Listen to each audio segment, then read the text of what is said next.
Now this particular picture is from 1918.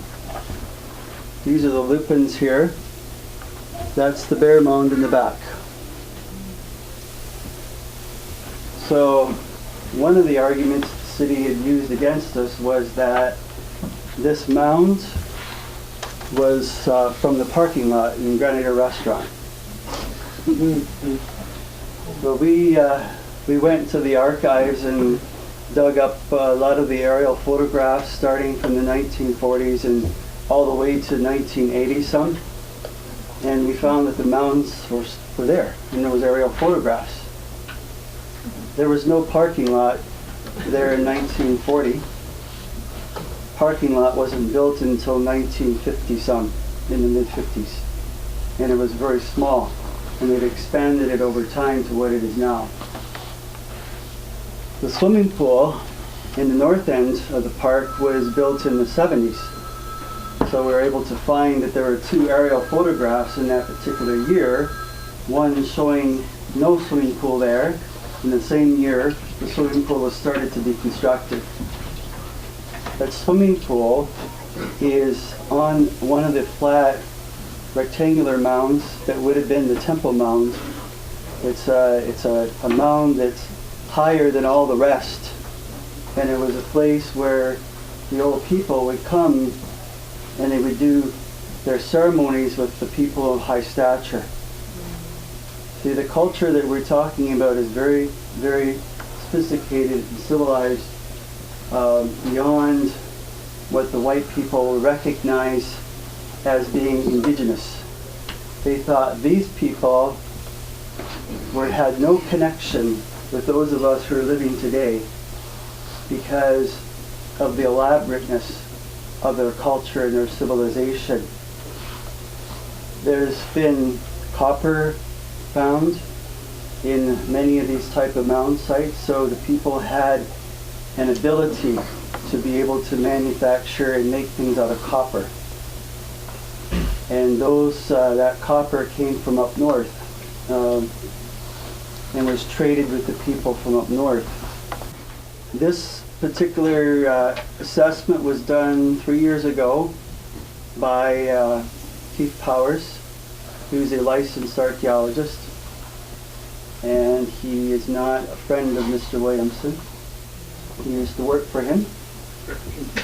And so he decided that he was going to help us by bringing his resistivity meter out and to try to prove that there was something there. So he did. And this is what he found. This is an image from the mound. This is the one that was taken where it's only a meter down the ground. A week later he came back and the image got bigger and deeper. And this brown image here is the burial pit. That's another one here that was located 3 meters down. So they just kept getting bigger. So he was very excited by these findings because it proved that there was something there other than just a hunk of earth. And he did an area where there was no trees growing, so there would not have been any roots or anything to interfere with his testing. And so of course Mr. Williamson didn't accept his findings and said they were non-conclusive. But to us that looks very conclusive. And this also concludes that there's something there. This is a piece of pottery that was laying on top of the ground after they came out and did the illegal survey work on the mound. And they dug down, they were trying to find the survey plate that's in the ground that not too many people knew was there. And they found it was about 6 inches under the soil. And when they uncovered it and recovered it 4 times, this is what came up on top. So the explanation of that is there's a plate that goes about 9 feet down the ground in that spot where it's like a survey marker that the city uses occasionally. was put there by the federal government in the 1960s. This particular survey marker didn't show up on Keith Powers' test because he didn't do any readings in this spot. This is kind of off to the side. But this is what showed up. And there was also some bone fragments as well found along with this piece of pottery. And these are some of the bone fragments. We did have, we took them to the University of Toronto. They looked at them and they said they were too small for them to tell what part of the body they came from, and so they suggested us to take it to a DNA lab, which we did, and that's where they're at now. They're being assessed. They're on the second stage right now with that. And but they are ancient bone. They're not stone. They are bone. So these are some of the pottery fragments that were found, and as you can see, they have micaflex in them, and the micaflex, they come from West Virginia. So that's one of the substances that has been found in Hyde Park that has traveled from a distance away to get here. Okay. This is the registration of the bear mound. It was done by Mike Henry in 2003.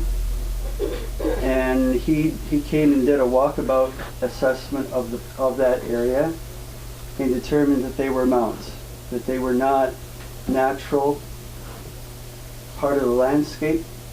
Or the parking lot. Or the parking lot, yes, yes. So this is a report he wrote up and submitted to the province of Ontario, and that's been on file ever since. This is a little bit of an example of what I was speaking about before, where some of the astrological things that you find in the sky are lining up with the mounds. This constellation, Boötes, is one of the oldest constellations. It's the herder in the sky, and it's all the time trying to herd and catch the big bear and the little bear in the sky. And they seem to move close to each other all the time. And there's Ursa Major over there. And Big Bear. Yeah, that's Big Bear. And so they, this picture was taken about 11 a.m. I believe in the morning. Snapshot. Yeah. And so this leg here is where the pathway runs between the two mounds in Bear Mound. So it lines up with this line here. It's amazing. That pathway has been there for a long time. We looked at it on the aerial photographs, and that pathway was there in the 1940s. So people instinctively have been following the pathway of this star alignment through that area. And now we go on to the Snake Mound. Snake Mound isn't currently registered. It is being damaged by BMX bikers, vandalism, litter, graffiti, and it is against bylaw 60829 A to D. People were not aware of that, and even if they're aware of it, they still ignore it. And that's the real issue that we're having down there right now, is with the BMXers not respecting their law. I mean, our law is the great law, and our law doesn't permit these kind of things to go on in our burial sites. It's against our teachings to allow this to go on there in any of our sacred sites.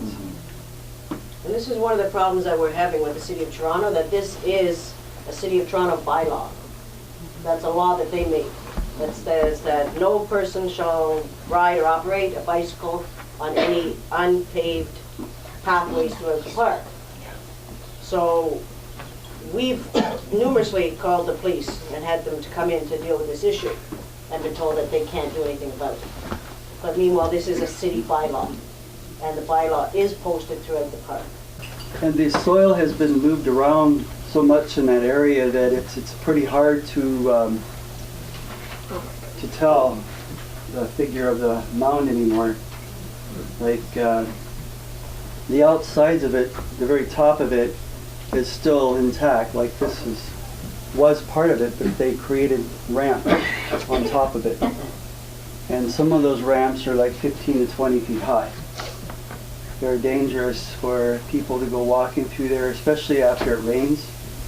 A few of the people that have been down there and fallen have hurting themselves just from walking in this area. I was one of them. And so another one of our young men who was only 18 fell and hurt his back and still has pain in his back from falling down here. So irregardless of what they say, we know otherwise. We've been there monitoring the site for at least 2-3 years.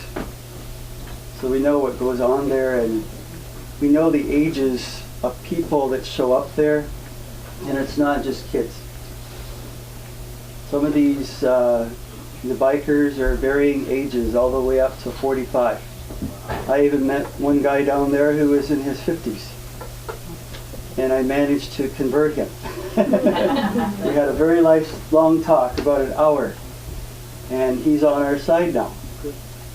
But it's the ones who are in their teens that it's very difficult to get through to them about respect and accepting the fact that this is what it is.